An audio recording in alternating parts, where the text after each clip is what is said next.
सो hi welcome back Neha wisdom well. कैसे हो आप सभी लोग? आई होप कि आप सभी लोग अच्छे होंगे। तो आज की वीडियो का टॉपिक है how to utilise one day.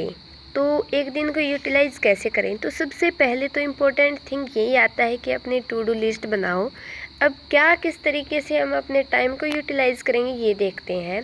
तो देखो, सबसे पहले क्या करना है हमें, ये है 2 मंथ की स्ट्रैटेजी। 1 मंथ में हमें क्या क्या करना होगा, इसमें रीडिंग करनी होगी, रिवीजन भी करना होगा और एग्ज़ाम्स के लिए जो मॉक टेस्ट वगैरह हैं वो भी हमें इसमें लगाने होंगे। ठीक है, अब इसमें क्या क्या करेंगे हम?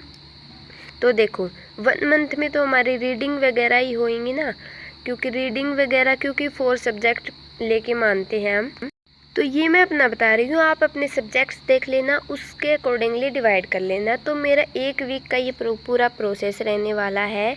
तो मैं एक दिन में 3 चैप्टर्स करने वाली हूँ। 3 चैप्टर, पूरा दिन का प्रोसेस क्या रहने वाला है, सुबह से लेके शाम तक का।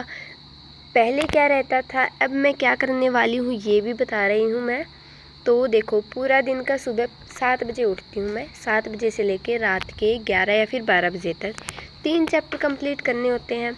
लेकिन मेरा क्या सीन है, 7 बजे से लेके सुबह के शाम के 5 बजे तक, हाँ शाम के 5 बजे तक मेरे से सिर्फ़ और सिर्फ ओनली 1 चैप्टर भी कंप्लीट नहीं हो पाता। 2 से 3 हार ही अच्छे से इफ़ेक्टिवली स्टडी कर पाती हूँ, क्योंकि बीच में कुछ करने लग जाती हूँ, फ़ोन वगैरह यूट्यूब देखना या फिर कुछ एक्स्ट्रा।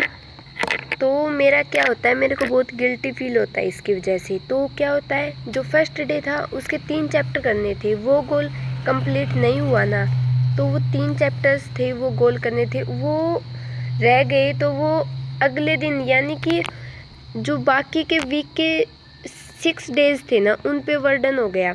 नेक्स्ट डे 2 पे भी क्या होगा, मेरे से कंप्लीट नहीं हो पा रहे। तो फिर मैंने सोचा कि भाई एक नया रूटीन बनाना पड़ेगा, ऐसे तो नहीं चलेगा। तो मैंने क्या किया, अपने दिन को सुबह 7 बजे से लेकर के रात के 11 बजे तक यूटिलाइज़ किया 3 डेज़ में। सबसे पहला डे 1, फिर डे 2 एंड डे 3। तो डे 1 पे मैं क्या करने वाली हूँ, सुबह 7 से लेकर के दोपहर के 12 बजे तक मैंने सोचा कि भाई 1.5 चैप्टर कंप्लीट कर लेंगे। तो कितनी इफेक्टिवली स्टडी हो जाएगी, 4 आवर्स की हो जाएगी। लेकिन क्या होता है, ये तो है नहीं कि जितना हम सोचते हैं उतना नहीं होता। लेकिन फिर भी अगर 1 आवर हो गया तो बाकी के 2 दिन, यानी कि 12 से 6 और 6 से 11 ये भी तो बचा हुआ है। तो मैं ये नहीं सोचती कि पूरा दिन का टारगेट बनाऊँ, मैं इन पार्ट्स का बनाती हूँ, डे 1, डे 2 एंड डे 3। जो पार्ट 1, पार्ट 2 एंड पार्ट 3 जो दिखाया गया है, इन सभी का बनाती हूँ। इसके अकॉर्डिंगली फिर क्या होता है, अगर पार्ट 1 में नहीं हो पाया तो बाकी के पार्ट्स में मैं कर लेती हूँ, इस तरीके से कर लेती हूँ। तो फिर क्या होता है, जो बाकी का ये टाइम है आफ्टरनून का 12 से लेकर 1 बजे तक, तो इसमें क्या करती हूँ, रिफ्रेश रूटीन करती हूँ। रिफ्रेश में देखो क्या होता है, 2 दिन के बीच में गैप क्या होता है, रात में क्या करते हैं हम, नैप वगैरह ले लेते हैं, मतलब स्लीपिंग नैप। तो लंच, टी या फिर शावर ले लेती हूँ मैं तो रिफ्रेश होने के लिए। सो देखो, इतना हो गया। उसके बाद में मैं क्या करती हूँ, जो ये नेक्स्ट डे यानी कि जो पहले वाला दिन था, उसके बाद का मैं क्या करती हूँ, रिव्यू करती हूँ कि भाई मैंने कितने चैप्टर कर लिए हैं। डे 2 पे मेरे को, यानी कि पार्ट 2 जो डे का है, उसमें मेरे को क्या करने हैं। आपको एक दिन को एक दिन नहीं समझना, आपको 3 दिन समझने। उसके बाद में पार्ट 2 और पार्ट 3 में मैं क्या करती हूँ, तो मैं फिर से वही गोल रखती हूँ कि मेरा 1.5 चैप्टर कंप्लीट हो। उसमें भी 3 से 4 घंटे होते हैं। तो मान लो उसमें भी मैं, मतलब मान ले, देखो बोलना आसान होता है ये सब कुछ, ठीक है, बॉडी को कन्विंस करना is difficult. That's why I am saying that कि भाई 3 से 4 घंटे में गोल बना रही हूँ अपना। 2 या फिर 2 से 3 घंटे ही पढ़ा जाएगा, ये मैं अपना बता रही हूँ।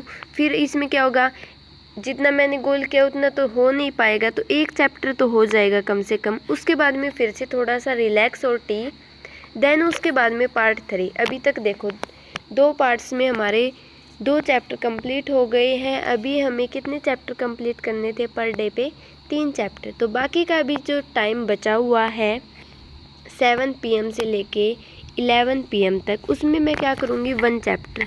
देखो 3 आवर्स बचे हुए हैं, उसमें से भी अगर मान लो मैं हाफ चैप्टर कर पाती हूँ, फिर भी मेरा डे देखो कितना यूटिलाइज हो जाता है। 8 से 9 घंटे अच्छे से मैं पढ़ पाती हूँ और follow you and this is very helpful for you. I am